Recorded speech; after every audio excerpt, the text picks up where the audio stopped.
Hi, I just want to make a short video having to do with the COVID virus thing. I'm still living in my car right now. I'm at a Walmart in Santa Clarita, and I just wanted to say that, yeah, I'm still living in my car. I met a bunch of homeless people out here. I made friends with one. Her name was Trixie, and she's like been one of my best friends I've ever had in my entire life. I never expected that I'd have a homeless person be my best friend ever. First, I just was asking her to take a picture of me under a bridge while I was running, because I do a lot of running around here. And then we started talking. I came back later that night. I gave her some money, and we were talking, and I didn't have money with me at the time. So I went back to my car and got money and stuff and gave it to her. And because she helped me and everything, took some cool pictures of me by this tree imagery underneath this bridge for the Young Artists Association around here. And it was like, how to connect with people through art, like in symbols of art and everything. And I just thought it was so cool. I wanted to get a picture of it. I've been doing a lot of work about trees. I had started writing a children's book about trees at the time, and now I just finished it. Because I think you can take any symbol in the world that's meaningful, that people resonate with, follow why, and start understanding how that symbol is related to the rest of the world. Like with the tree, you can look at a tree and you think of it in human terms, like I want to climb a tree, I can make a house out of the wood from a tree, I get fruit from the tree and things like that. But you can also look at it as like a natural symbol, and I think that a lot of things in the world are natural symbols. People don't pay attention to that. And so like with the tree, a tree is a natural symbol because it is a trunk, which is has no branches. It's just a solid dark thing you can't see inside of or anything, and then it spreads out into branches into the air underneath the sun, and the branches each have a leaf that grows on them, sometimes flowers, and you just explore the imagery of that. And then later on you start learning about roots, that's how the tree gets water, that it's necessary for its life, has a circulatory system, and science can tell us a lot of how it's symbolic. Like science can tell us how it's constructed, how it grows, how the DNA makes the proteins that give us a tree and stuff, but it can't tell us about the symbolic value of it. And that's something only a consciousness can do, and it does it by bringing together information through time and space into a point in our brains, and that's how we get meaning from these things and understand the symbolic value of them. And so science to me is like gives us the grammar and vocabulary, and then we put together the meaning in our heads, and the meaning is like the real thing you're supposed to get. Along the way you can learn things with science that enable you to do more in the world and to survive better, and I don't think that is an accident. I'm sorry that this is upright. I just got to turn it now. It's gonna be irritating for you, but you'll get over it. No, it's gonna be irritating for you, but you'll get over it. So yeah, I just want to say that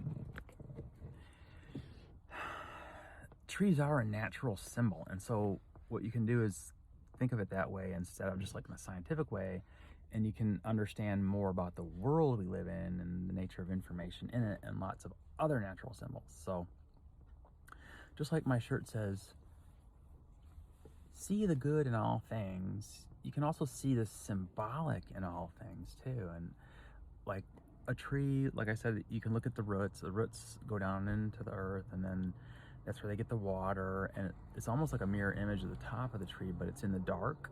And water, or the ocean, has always been like a symbolic of the infinite for the traditional religious mind of man and stuff, or for the literary mind. And I think if you look at the things of nature as being literary, like they have a literary value and stuff, you can understand the symbolism a lot better, because they really do have a literary value.